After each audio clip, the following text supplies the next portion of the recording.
doing, it kind of got the ball rolling. The Constitution, your book calls it the Constitution. The Constitution had always been there. The Constitution was there back in slavery days, wasn't it?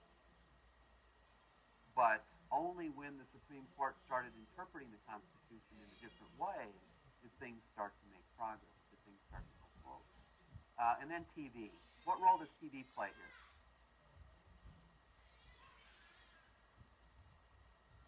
It shows who, what it's all about. What people needed to see this. Yeah, many, I think, of the white people in the North who weren't aware of what was happening in Mississippi, who weren't aware maybe of what was even happening in their own black communities, in their own cities, many of them needed to see that there was a disparity between white civil rights and black civil rights. And they hadn't seen that. They hadn't been aware of it before. It hadn't really been pointed out to them. And now they were seeing it firsthand on television. So TV plays an important role, I think, in this too. And there was the African independence movement. All over Africa, nations are becoming independent. People are getting their freedom and are ruling their own countries.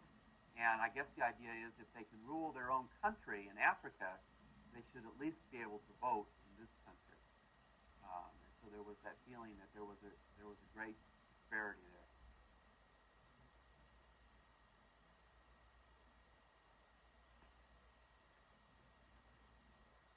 You read about the violence in Mississippi and Alabama in 1963, 1962 actually, in 1963. Following that violence in those two states, President Kennedy proposed a civil rights bill. This was in 1963.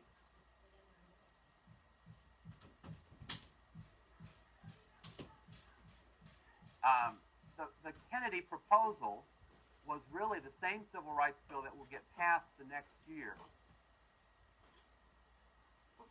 Who do you suppose blocked the civil rights bill in 1963? Congress. Congress. And what part of Congress, what element in Congress do you think blocked it? The Southern senators. Okay, largely it was the Southern senators. Many of the Southern senators who were very powerful men on committees and so forth in the House and in the Senate, those Southern House and Senate members. Southern Manifesto. Very good, the Southern Manifesto. Remember that? That was one of your terms, where they said that the federal government didn't have the right to tell the states what to do to this degree. But those Southern congressmen, both in the House and in the Senate, were really very powerful. Mostly they were Democrats. Mostly they were the same party as Kennedy. And they were really the ones who, more than anything, blocked this legislation.